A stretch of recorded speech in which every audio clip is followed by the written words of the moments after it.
Simboof bareedni keessa weellee mukarraa caasa. Magaalis diimaan kamis martuu inuma addaattu waanuma biiftuu sidiif gadi sitti fakkaattu. Kan shamarranii dargaggeessaa immoo hin dubbatamu takka. Beellama qabatanii dhuftanii ani hin beeku nan shakka.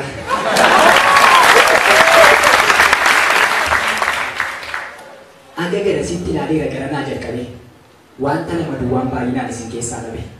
Tokkoffaan maanguddoo harki rifeensa isaa kan fakkaatu baaduu, lammaffaan ijoollee warra kitaabuunqaa warra makaanaaduu.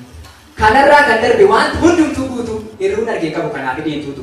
Isheen kan shamarree miidhagduu shurrubbaa qajeelee, inni kan dargaggeessa bona kanaa safuudha qajeelee. Inni kan qaqallaa sajabummoo miti balaa numa dheessa. Inni kan fufurdaa amma jirmaan miti jiddu magaleessa. Inni kan dhedheeraa amma mukaa miti hin jallanne dalgal. Inni kan gabaabaa lafa biras miti fuulleetti nan argaa.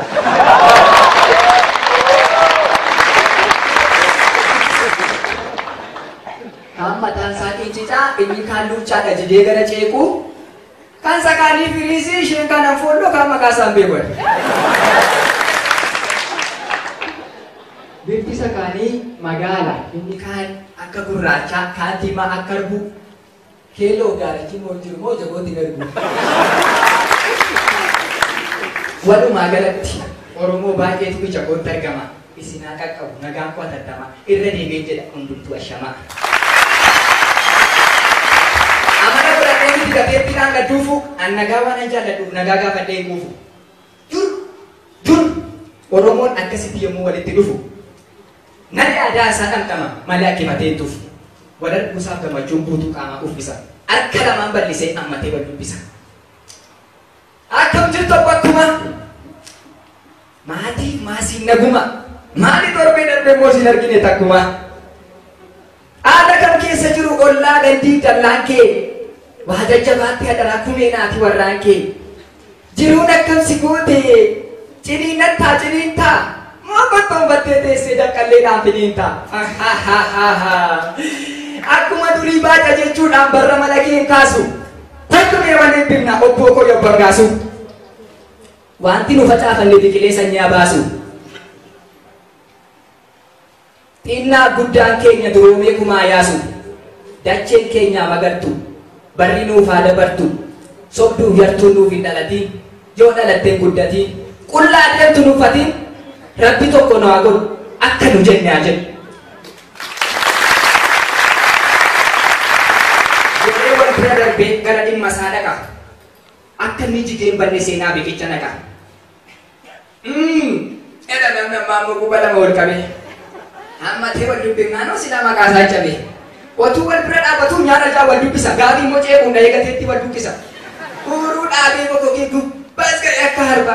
Gaabii immoo achumaa masheeyyuu qoodee wal bira darba. Hai. Nagaadha. Nagaa. Maal isheen erbeen wayyataa maaliif dubbatti? Natti bareeda seetee wayyaa akkasii uffatti. Kanuma bara baraan filummaa isheen dhumu. Meeteellaa bira qillatatti ishee sukkumu. Hangaruutuman jira safaa abbootii koo qaata. Amma dheessin dubbisuuf amma roogootti qaata. Achumatti si naa gahu nageenyi koo atattama. Anu ammas nagaan quufu asham jirtu akkamaa.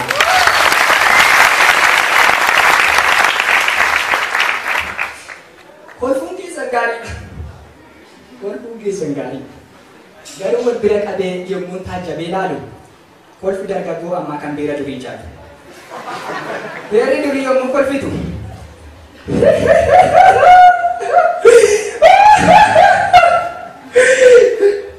Dargaggeessa ammaa immoo.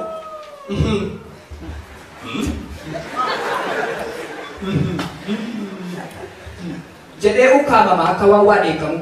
Ni kolfaa ni bu'aan isaa yoo dabalee hin beekamu. Hidhiin isaa akka wal gadhiisuu qunnumaan dirqisiisa. Gaafa baay'ee kolfedha mulkaan gara fuuldura lamaan tokko agarsiisa.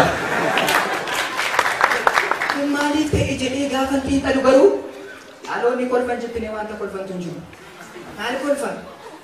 Maal kolfa dhaloonni? Addunyaa burjaaja'ee hundee raafamaa jiru. Cilaattii cabbii ta'ee cabbii cilaat ta'eeru. Qorqoorroo qaqaa fuudhee mana citaa ta'eeru. Biyya irratti ka'ee qololaa wal cigahu. Ollaa argaa walii jibbee boroodhaan gadi ba'u. Kan obboleessi uwwisee qaawwa obboleessaa kolfu. Kan firii galagalee boojjitoodhaan wal oolu.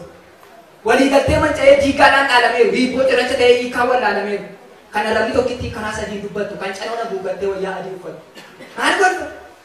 maal golfa dhaloonni kan gaaf tokko wajjin nyaatetu gaaf biraammoo wal nyaata raammoo nama arbaa geenyaan arbiraam